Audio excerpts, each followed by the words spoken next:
Bad dreams. The cry woke me, a high-pitched whimper. As usual, this was followed by the thud of little feet along the corridor as my son left his bedroom and fled to mine. He was quick, as though his nightmare was still chasing him. A toddler seeking his mommy for comfort. He's an only child, and I'm a single mom. All we have is each other. "It's okay, sweetheart," I mumbled drowsily. I felt little hands grab my toes and I sleepily sat up and pulled him into bed next to me. It was dark and I was exhausted, so I let him curl up in my arms.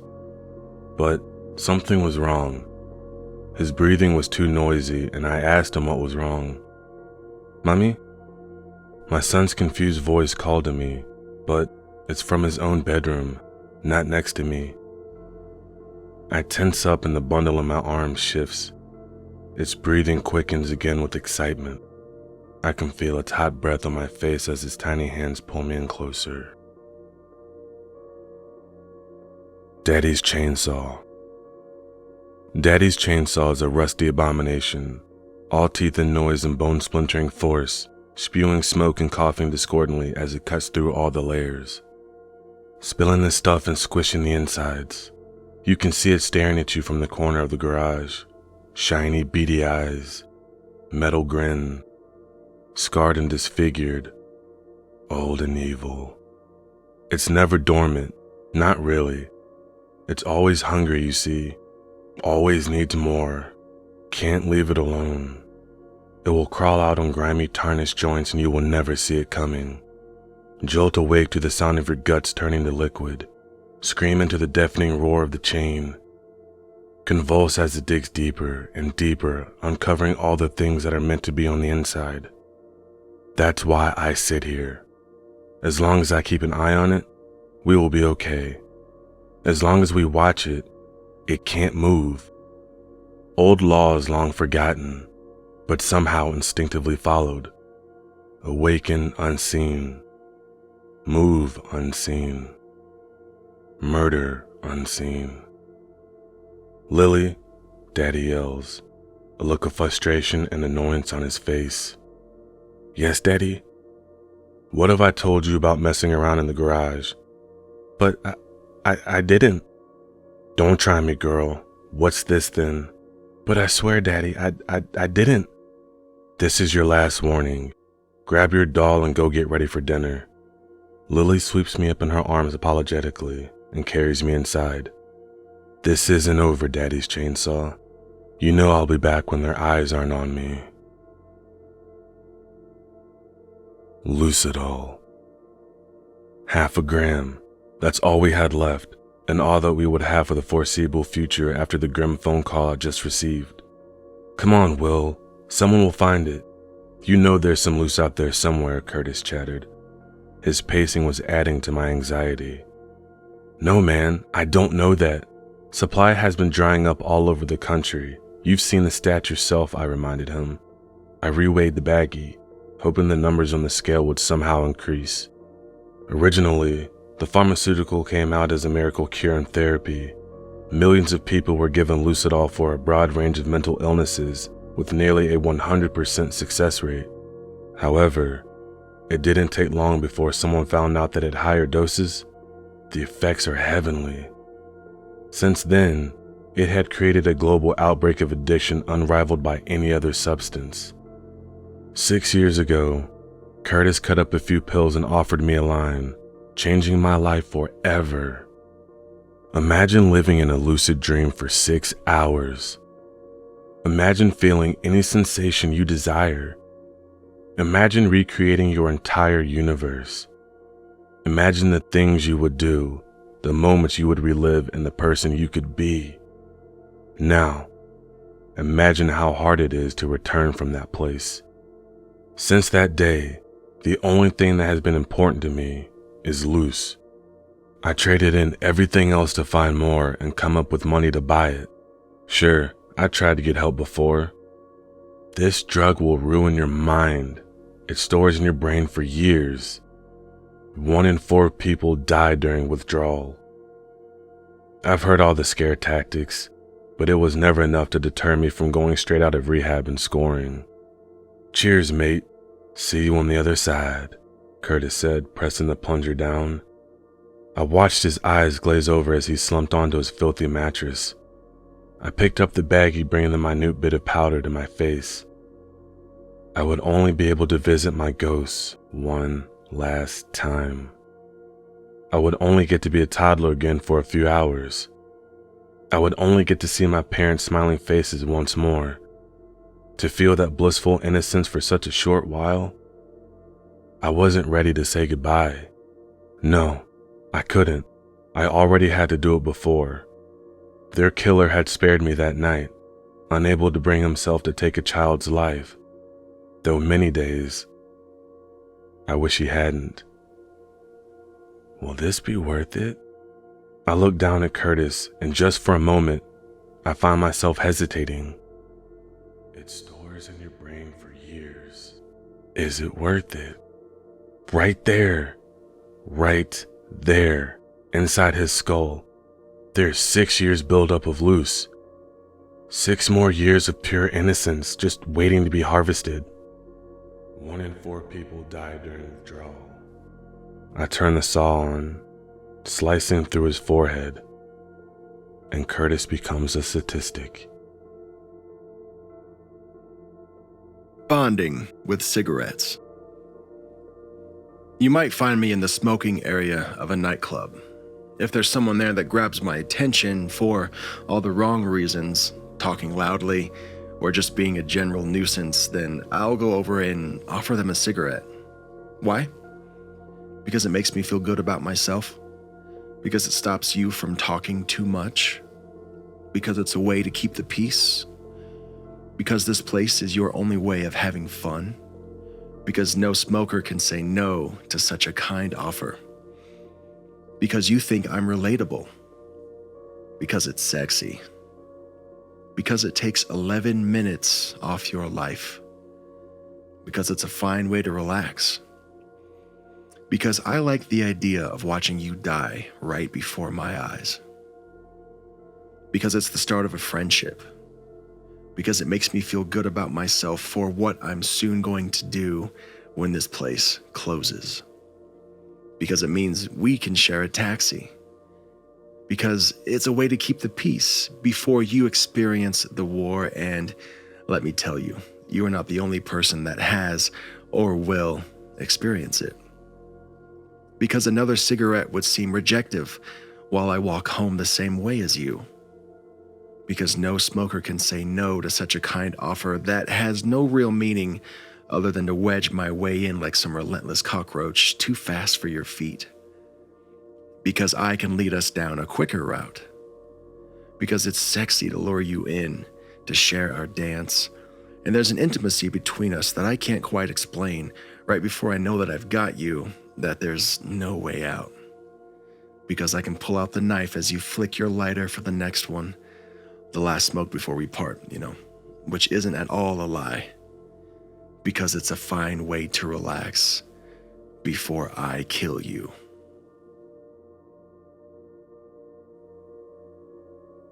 Faceless. My brother JC was born without a face. It was kind of a big deal at the time, and he even made it to the local newspaper.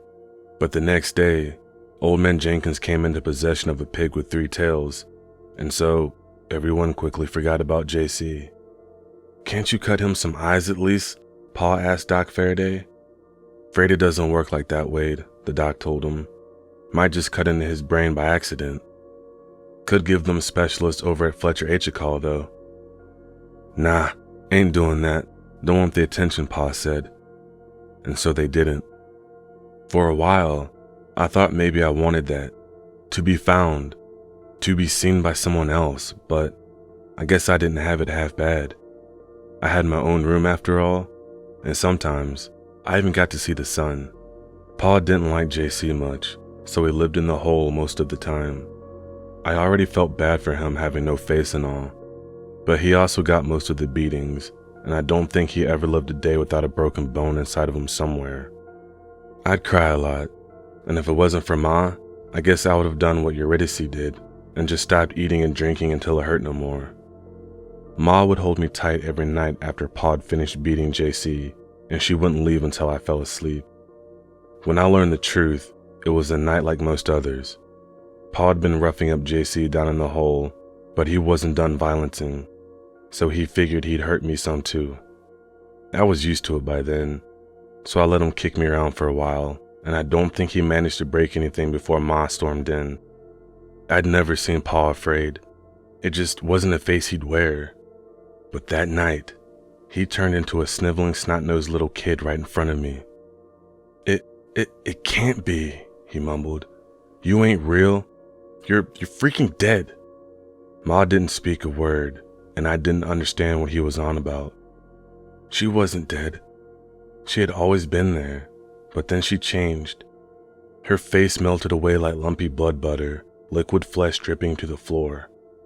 You, my paw snarled viciously. You killed her, you freak. She died the moment you came out of her. He wasn't afraid no more, but it was too late. JC swung the axe true, and it got stuck deep in Pa's neck. He bled out in anguish and fear, and it was the happiest day of my life. We tossed him in the hole and covered it forever. It's just me and JC now, and we survived just fine. We still get Pa's disability checks, and sometimes, when people come around, it's like Pa's still here, you know? Well, his face anyway. Make it go away. Pizza face, ugly, greasy, pig. I hate the things they call me. Just because my pimples haven't vanished, just because I don't have a perfect complexion, I can be tormented like this my senior year? I already have to wake up every day and look at myself in the mirror. I have to see this face every single day. But I'm changing that this morning. The numbing agent has worked wonders. I can't feel a thing. And if I calculated the dosage right, it will last just long enough. I start the belt sander.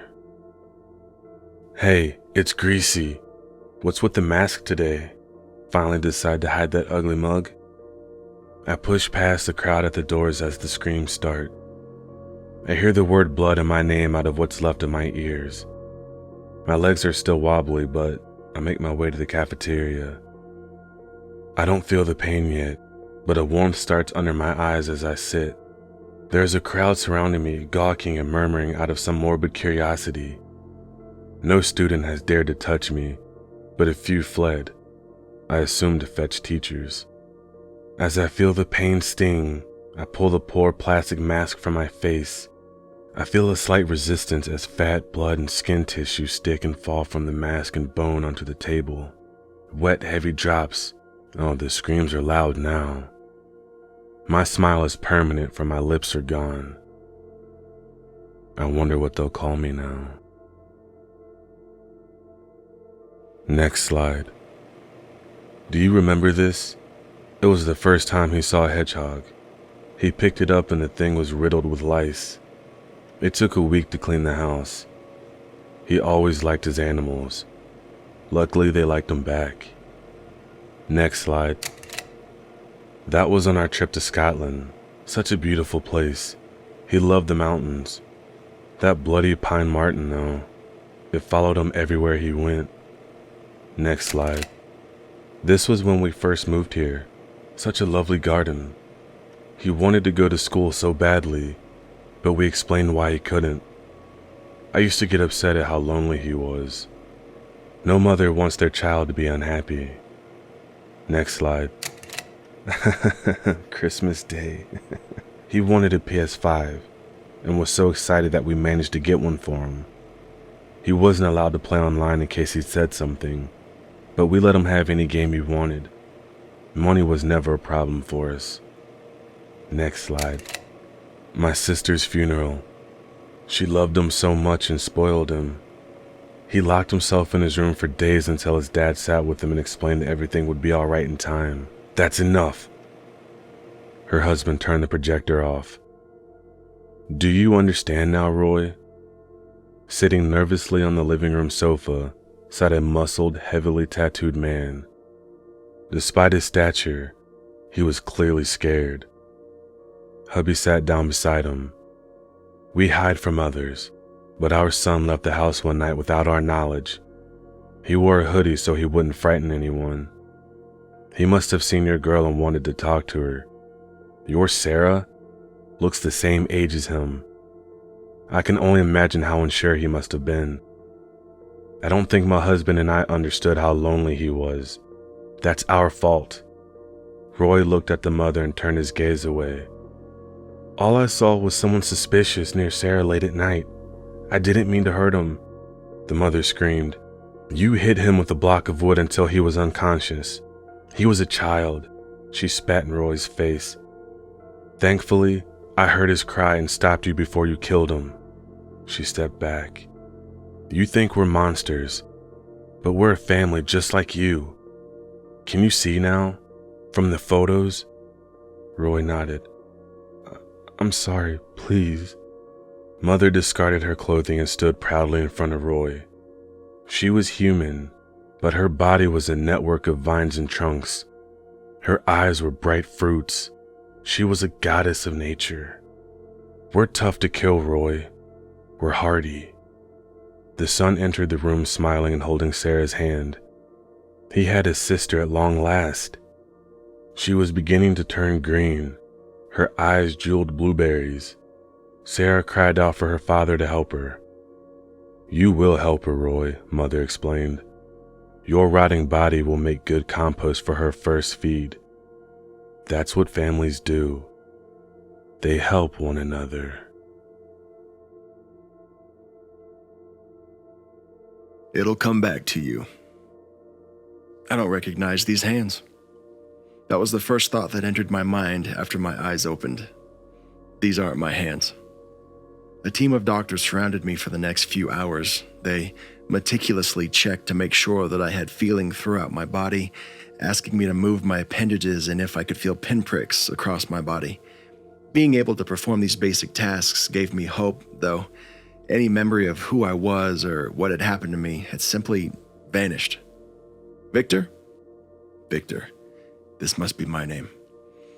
The procedure seems to have been a complete success. A white-haired doctor who appeared to be the lead of his team spoke. You will gradually gain back your motor skills, speech, and memory. Do your best to remain calm. So I tried. Even after I awoke one evening to find that I was now held down with restraints. The staff came in every few hours, yet they ignored my obvious distress. And once I was able to speak again, they were deaf to my pleas. Somebody, please, what's happened to me? The nightmare continued for 7 days. In that time, not a single word was spoken to me. Finally, the white-haired doctor returned, bringing a man in black robes with him. Victor, I'm here to explain to you the operation you underwent, the doctor began. Do you recognize this person? The robed man interrupted, holding a photograph to my face. I squinted at it. The face was familiar, but I couldn't place it.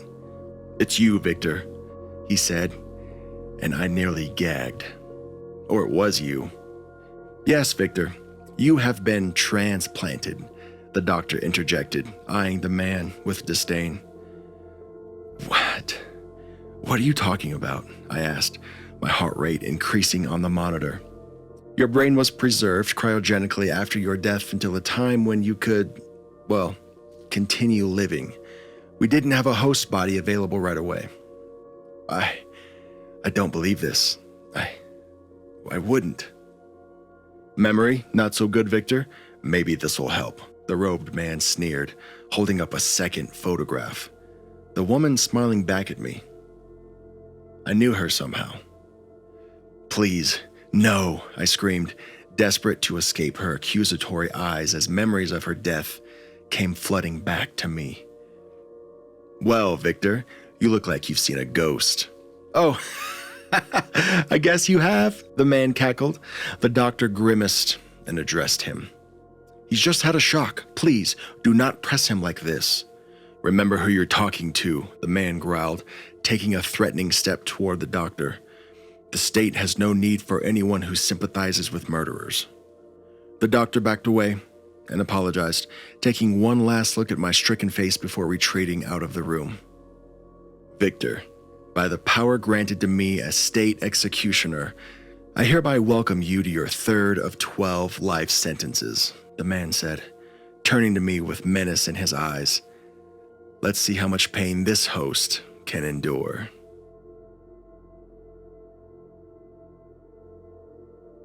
Nightly routine.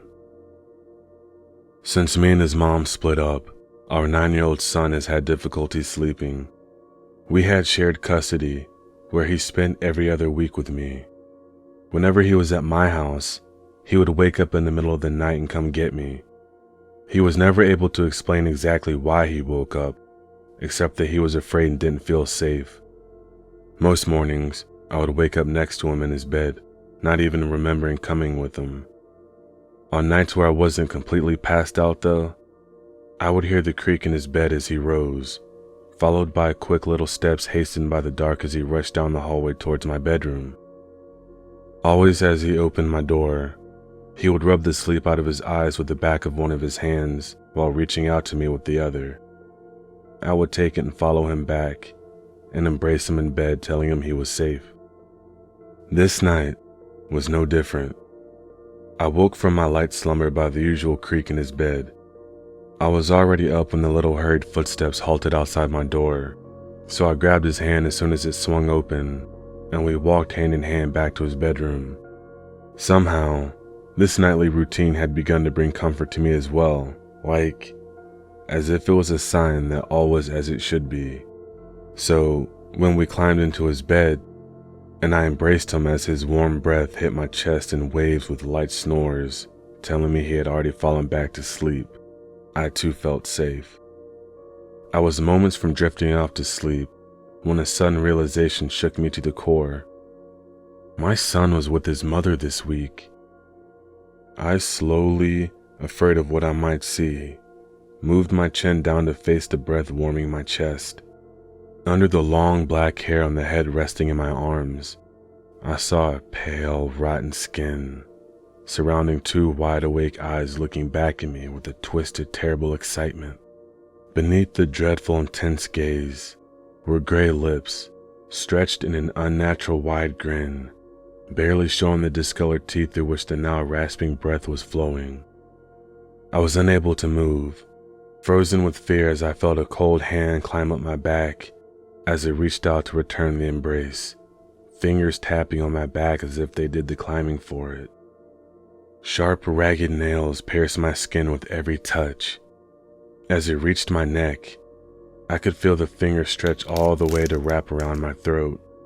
The sound of them cracking as they grew so impossibly long was deafening. The last thing I remembered before passing out was the mouth of this entity opening into a gaping silent laughter, and a sudden tight squeeze around my throat. I woke up screaming in my own bed in the morning, just drenched in sweat, terror still trembling in my bones.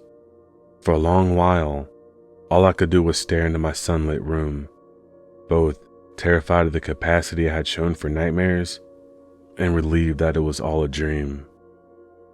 One last gasp escaped me as I got up and faced the wardrobe mirror. I saw tiny specks of blood in the sheets behind me from my clawed back, a dark bruise around my throat, and an unnatural wide grin in the pale face under my bed. Our little game. I used to love our game, our little secret, the thing that just you and I shared. I can remember the day it started. The roses I left at your locker with a little mysterious love note. The way you smiled, and you looked so incredibly happy.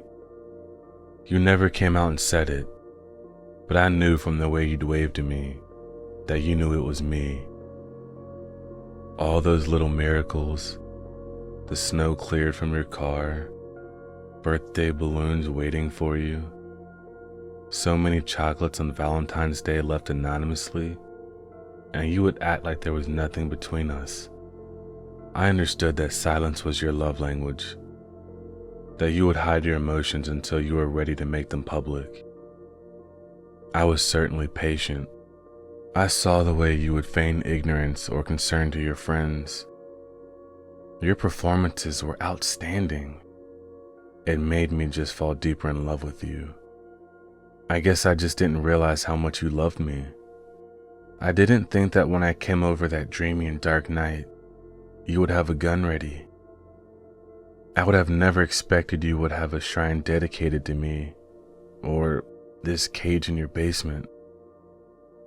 I guess it makes sense why you finally texted me and invited me over. I'm really glad you can finally show me how much you love me. But honey, I'm starting to get scared. I'm afraid you're never going to let me go. Please, we can keep playing our little game. You can go back to pretending that I don't exist. I will do anything for you. I won't tell anyone what you've done to me. Just please, let me go. What lies below? The landscape was unlike anything she had ever seen. An unnatural and random set of spiky structured and damaged rocks covered the ground as far as the eye could see. Around the landscape were signs, written in languages she could not read, and above the signs were pictures of distorted faces with open mouths, smiling or screaming, she couldn't tell. She had been sent to decipher the signs littered around the area, together with large rows of text in the middle of the uninviting landscape. She knew that this would take weeks, if not months, to unravel, if it was even possible at all. But she was determined to try. Some of the symbols she had seen before, not dissimilar from the language she used herself, but still unintelligible as of now.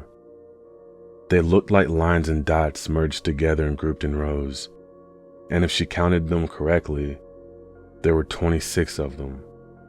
Some of the groupings of symbols were followed by an odd symbol, though as if it marked something. The odd symbol looked like a large dot surrounded by 3 lines or perhaps blocks in an even pattern. She hadn't seen this symbol before, but she was sure that it was of importance in whatever message the signs were trying to tell. About a month later, she had started to have ideas about parts of the message, but its complete meaning remained unknown. The language was definitely a part of the same language found in other historical locations around the world, although none of those signs had been this ominous. The other locations had been almost celebratory, as if there was pride about the structures they built, large and beautiful, with inventions she couldn't even begin to understand. But here, it felt like a warning.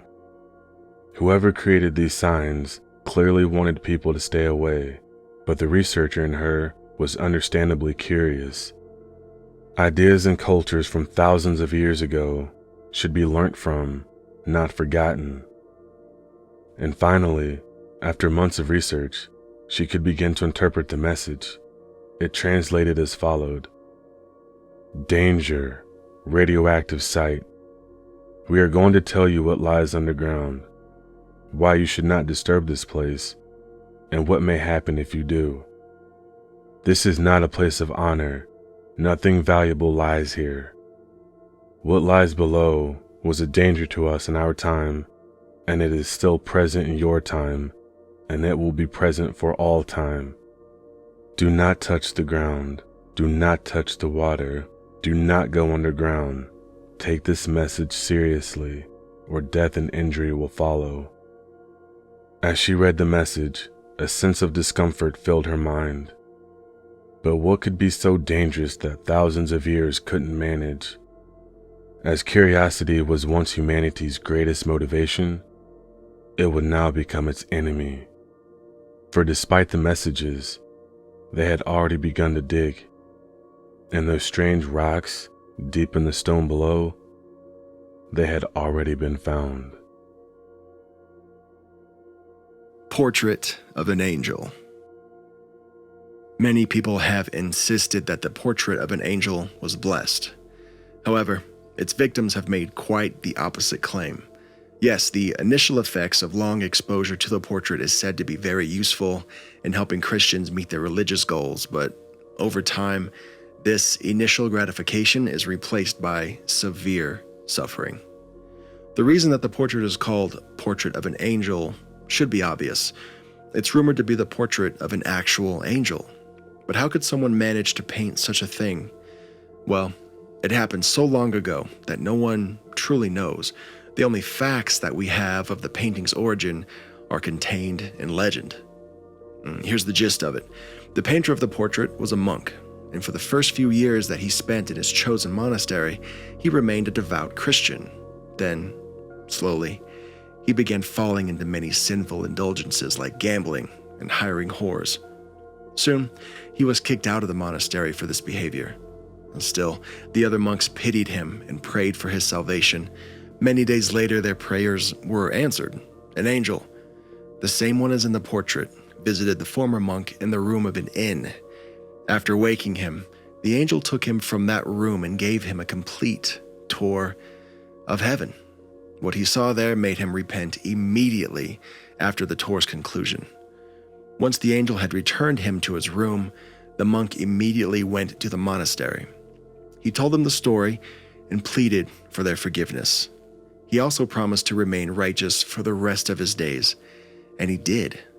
In his journals, he attributes a large part of his success to the portrait he made and kept in his room. When he gazed at the face of an angel, he saw heaven and was reminded not to sin.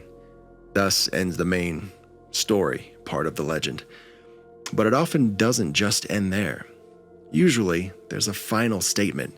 It mentions that the magic of the painting still works today. If one spends a long time looking at the painting, they too will learn what heaven is really like and be free of all temptation.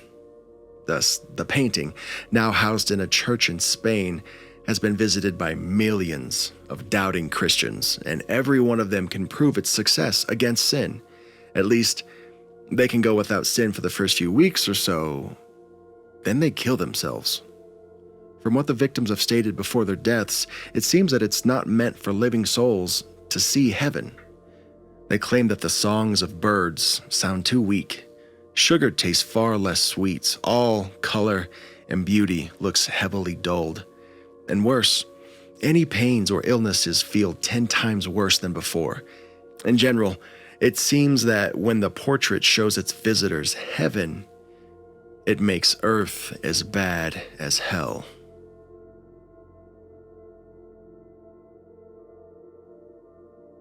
It's just a nightlight. The light flickered and then went out. Max yelled for his mother and she came quickly. "Don't worry, honey. It's just a nightlight." Her reassuring voice calmed him, but he clung to her robe as she went to grab batteries out of the junk drawer downstairs. He sucked his thumb the whole way. She looked sideways at him doing it, but let it go this time. He needed it, and she understood. Under normal circumstances, she would have gently pulled it out of that comfortable spot on the roof of his mouth, saying we need to learn to be comfortable being uncomfortable. Back in the room, she changed the batteries and the soft glow of his Eeyore nightlight emanated. He was a sickly child and felt very different from all of the other kids. It was no wonder to her that he connected with the melancholy donkey more than any of the other cartoon characters that were pinned up and stuck to his walls. She brushed his hair gently and cupped his face and hummed his favorite song, "Rockabye Baby." He put his hand on hers and said, "No, Mama," and she stopped. She stared into his bright hazel eyes and continued stroking his head until they began fluttering. When his body started twitching lightly, a telltale sign that someone has begun sleeping, she got up and went back to bed. Time went on, and Max grew. Watching your children grow is heartbreakingly bittersweet. Gone were the days of Max needing her to change batteries. Eeyore and the rest were replaced by mountain bikes, and he had grown out of his ailments. And while her heart yearned for that baby who clung tightly to her robe and sucked his thumb, she was proud that he shared with her the best moments of his adult life. when he became an astronomer, when he found a good woman to marry, and when their children were born. When they surrounded her on her deathbed, and she smiled with such strong, loving devotion, she cried. She wept her final tears with an aching heart for the life that she never missed, and yet missed being in so dearly. He held her hand and gently brushed her hair, just like she'd done for him when her chest stopped rising. Max continued down his path and visited her grave as often as possible. When he was home, his concentration was on raising good kids, and when at work, doing a good job. One day, something odd at work happened. A star he'd been watching wasn't there anymore. He searched for a long time, but it was just the first. By the time his findings was circulated amongst his peers, thousands of stars were disappearing by the second. It was discovered that a black hole was approaching Earth at unknown speeds. He was with his family watching the last star when it flickered and went out. Instinctively, he bit his thumb and wished for his mother. The 10-story offer. I looked up from my book when I heard the bell jangle. I own a lovely little rare bookstore in an old skyscraper. Every morning, I have the pleasure of walking in and smelling old paper. It's quite a wonderful smell, really. Now, watching Mrs. Jenkins clip-clop over, I steeled myself against the cloud of syrupy perfume that was about to condense about me. She always rained on my parade, but I smiled warmly as she approached. I knew she was going to ask about her order, and it infuriated me just a little. I had told her that obtaining the original notes to Shel Silverstein's Boy Named Sue, which had been made famous by Johnny Cash, might be impossible. They might not even exist. I've made numerous inquiries to both Silverstein and Cash's attorneys, but have yet to hear anything. I have also enlisted a few private dealers and a private eye to help. So far, nothing. Good morning, Mrs. Jenkins. I actually choked a little when I said her name. My mouth was now a French boutique. I sipped a little water. Good morning yourself, she snapped. I want to hear something. I've paid your initial fee, which I find ridiculous, mind you. What is happening with my investment? I drew an unwanted breath. Yes, of course you do. I would like to remind you. Remind me of what? Do you think I have dementia or a learning disorder? Do you think I need you for my memories? I take garlic and ginkgo biloba for such things. I don't want a reminder, I want progress. She stared at me expectantly. Luckily, my years in customer service allowed me to push how I felt aside to try and help. This is, after all, what customer service is all about. Trying to help someone. I have many people working on this, and as soon as I hear anything, I'll contact you immediately. I promised and I meant it too. No, you call all of your people right this instant. I'm not paying for you to sit around with your thumb up your ass. I knew there was no information because I hadn't been contacted yet, but I thought, okay, if this assuages her, I'll sit here and make the calls. And I did. She watched incredulous as one after the other either got no reply or no one had heard anything. Scam artist, she screamed. Fraud. Putting up my hands out in a calming way, I said, I understand your frustrations. These things take time. I do have, however, 10 very suspenseful stories in the back room. They are very rare, and few people have ever seen them. Perhaps you'll take a look? I'll give them to you freely as an apology if you'd like. Take me to them immediately, she demanded. I led her into the back room, turned quickly, and pushed her into the open elevator shaft just to the right of the door. The 10 stories sounded very suspenseful indeed. The Penitent, Romans 7:20. The penitent approaches the confessional box. His steps are light and weary, the steps of a young man. They falter, retreat a little, falter again, then come closer. I know the footsteps of every member of my congregation, but I don't recognize those steps. I must remember to be nice, to not scare him away. I must be a good ambassador for God. Bless me, Father, for I have sinned. I confess. Sometimes I doubt in God. A doubter. It happens to everyone at some point. Do not feel ashamed. Pray for His guidance and look for Him in the little things. Notice Him in the innocent laugh of a child, and the rough bark of a tree, and each drop of rain. You will see that God is everywhere. Father, sometimes I hurt people, even though I don't want to. Time to quote the good book. I have the desire to do what is good, but I cannot carry it out. For I do not do the good I want to do, but the evil I do not want to do. This I keep doing. That's Romans 7:18-19. You see, even devoted apostles like Paul sinned and did things that they knew were bad. You must pray for forgiveness with all of your heart, and God will forgive you. Sometimes, I even murder. Suddenly I feel trapped in this box. I don't feel like an ambassador of God anymore. I feel like a prisoner. Well, of course you must ask God for forgiveness, but the secular law is important too.